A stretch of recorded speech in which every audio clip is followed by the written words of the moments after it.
شب کے بعد جو شب آنے والی ہے وہ برات کی شب ہے، اللہ اکبر، نجات کی شب ہے، انسان کے لیے مغفرت کی شب ہے، اللہ اکبر، بڑی خوبصورت ترین رات ہے، فیصلوں کی رات، رزق کے تقسیم کے فیصلوں کی رات، بچوں کے ولادت کے فیصلوں کی رات، موت و حیات کے فیصلوں کی رات،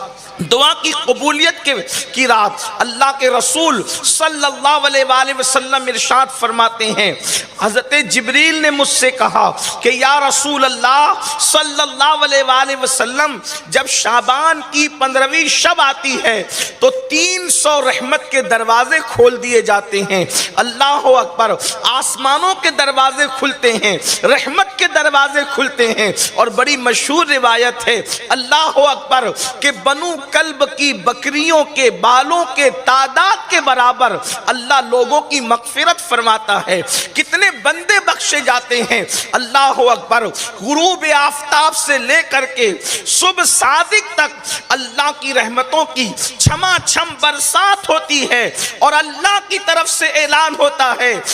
کوئی بندہ مغفرت کا طالب تاکہ اس کی مغفرت کی جائے، ہے کوئی بندہ روزی کا طالب تاکہ اس کو روزی عطا کی جائے، ہے کوئی بندہ دل کی مراد مانگنے والا تاکہ اس کی مراد پوری کی جائے۔ اندازہ فرمائیں، قدرت کی طرف سے خود اعلان ہو رہا ہے، اللہ اکبر، یہ کسی دنیا دار کا اعلان نہیں ہے کہ اعلان کرنے کے بعد مکر جائے، یہ کسی سیاسی انسان کا اعلان نہیں ہے کہ اعلان کے بعد بھی عطا نہ کرے، واللہ یہ میرے رب کا اعلان ہے جس کے بارے میں فرما دے کہ اللہ سچا ہے۔ ایک مقام پر فرماؤ، روزی چاہیے روزی مانگو، رزق چاہیے رزق مانگو، عزت چاہیے عزت مانگو، ارشاد ہوتا ہے آج جو مانگو گے تمہاری جھولیاں بھری جائے گی۔ اللہ اکبر، کتنی خوبصورت رات آنے والی ہے، بخشش کی رات، عطا کی رات۔ میرے آقا علیہ الصلوۃ والتسلیم کے پیارے دیوانوں، اس ماحول کے اندر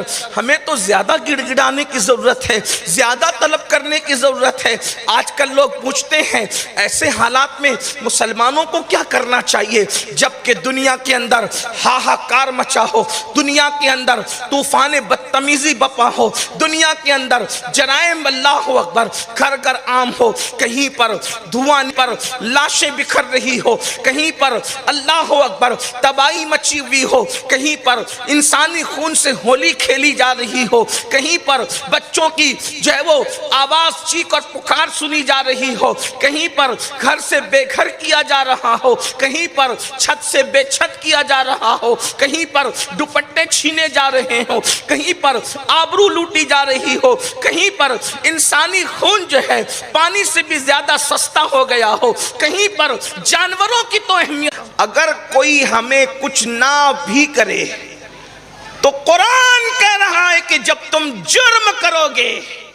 تو کوئی کچھ نہ بھی کرے ہم تمہیں ماریں گے، ہم تمہیں ماریں گے۔ مجھے بتاؤ قوم لوط کو مارنے کے لیے کون سا بادشاہ تھا، کون سی سیاسی جماعت تھی؟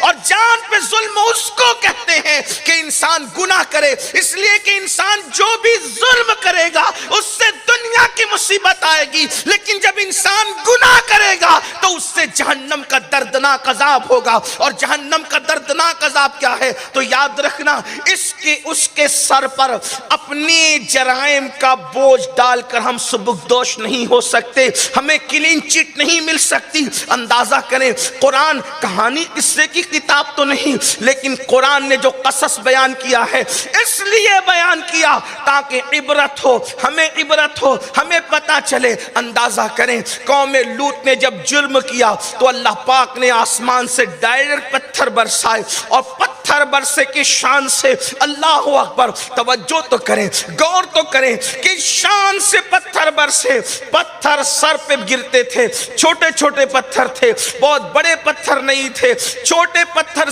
سر پہ گرتے تھے، اور وہ انسان کے وجود کو چیرتے ہوئے نیچے سے باہر ہو جاتے تھے۔ اندازہ فرمائیں، اندازہ کریں، کیا آج میری قوم میں قوم لوط کا گناہ موجود نہیں ہے؟ اللہ اکبر، کچھ لوگوں کو ہواؤں سے میرے اللہ نے برباد کر دیا، آندھی سے میرے اللہ نے برباد کر دیا، کچھ لوگوں کو طوفان نوح سے میرے اللہ نے برباد کر دیا، کچھ لوگوں کو پانی میں ڈبا کر میرے اللہ نے برباد کر دیا۔ پتا چلا جہاں گناہ ہوگا وہاں فنا ہوگا، وہاں آبادیاں ویرانے میں تبدیل ہوگی۔ پھر اس کا علاج کیا ہے، اس کا حل کیا ہے؟ میں سمجھتا ہوں انسان جتنے گناہ کر رہا ہے شاید ہم لوگوں سے زیادہ آپ کو پتا ہے ہم کیا گناہ گنوا سکتے ہیں۔ آپ کو جو گناہ کے بارے میں علم ہے، اللہ اکبر، قوم لوط کا عمل اس قوم کے اندر موجود، قوم عاد کا گناہ اس قوم کے اندر موجود، قوم سمود کا گناہ اس قوم کے اندر موجود، اللہ اکبر، قوم شعیب کا گناہ اس قوم کے اندر موجود، قوم نوح کا گناہ اس قوم کے اندر موجود۔ وہ کون سا گناہ ہے جو ہم نہیں کر رہے ہیں؟ یاد رکھنا انہوں نے تو دو چار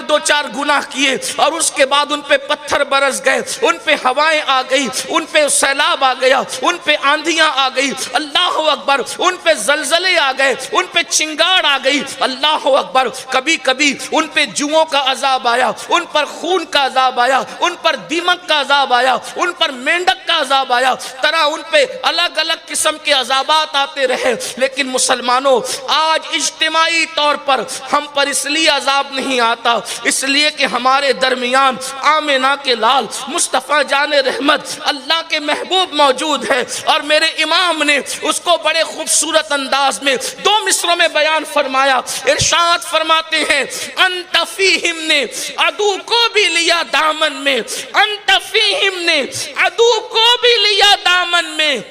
عیش جاوید مبارک تجھے شیدائی دوست، ارے ان کی موجودگی تو